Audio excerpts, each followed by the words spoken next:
আসসালামু আলাইকুম। হ্যালো বন্ধুরা, সন্ধ্যার আড্ডায় আজকে ছিল হালিম মিক্স। কীভাবে রান্না করলাম, কীভাবে পরিবেশন করলাম, সেটাই আমি আজকে আপনাদের সাথে শেয়ার করব। প্রথমে একটি কড়াইতে আমি অনেকটা পরিমাণ তেল দিয়ে দিলাম। যখন তেলটা গরম হয়ে গেল, তার ভিতরে আমি অনেকগুলো পেঁয়াজ কুচি দিয়ে দিলাম। এখন আমি পেঁয়াজটাকে বাদামি রঙের করে ভেজে নেব।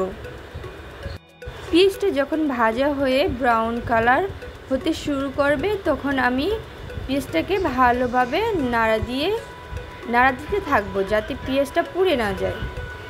এবং এখান থেকে আমি কিছুটা পরিমাণ পেঁয়াজ উঠিয়ে রাখবো বেরেস্তা করার জন্য। এবং পেঁয়াজটার ভিতরে আমি কিছুটা পরিমাণ পানি দিয়ে এবং হালিম মিক্সের সাথে যে মশলাটা ছিল সেটা দিয়ে দিব।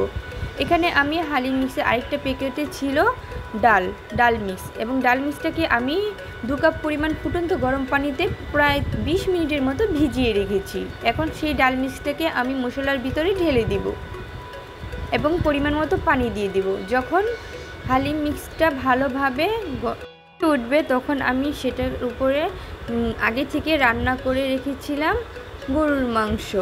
আমি এখানে গরুর মাথার মাংসটা নিয়েছি। কিছুটা হাড় চর্বিওয়ালা মাংস নিলে হালিমটা খেতে খুবই ভালো হয়। এবং সম্পূর্ণ মাংসটা আমি হালিম মিক্সের সাথে ঢেলে দিলাম। এরপর অনবরত নাড়া দিতে থাকবো। কিছুক্ষণ পর ঢাকনা উঠিয়ে নাড়া দিতে হবে, তা না হলে নিচে লেগে যেতে পারে। এরপর যখন হালিমটা ঘন হয়ে আসবে, আমি একটা ছোট্ট কড়াইতে কিছুটা শুকনো মরিচ এবং রসুন কুচি, পেঁয়াজ কুচি ভালো করে বাদামি রঙের করে ভেজে নেব, এবং ওইটা আমি ডালের উপরে ঢেলে একটা বাগার দিব। আসলে বাগার দিলে হালিমটা খেতে খুবই ভালো লাগে। এরপর সব কিছু নাড়া দিয়ে একসাথে মিক্স করে নেব।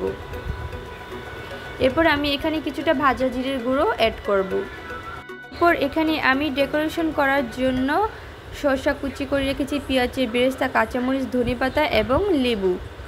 তারপর আমি হালিমের সাথে খাওয়ার জন্য এখানে কয়েকটা পরোটা করে নিয়েছি। এই তো তৈরি হয়ে গেল ঝটপট মজাদার হালিম মিক্স।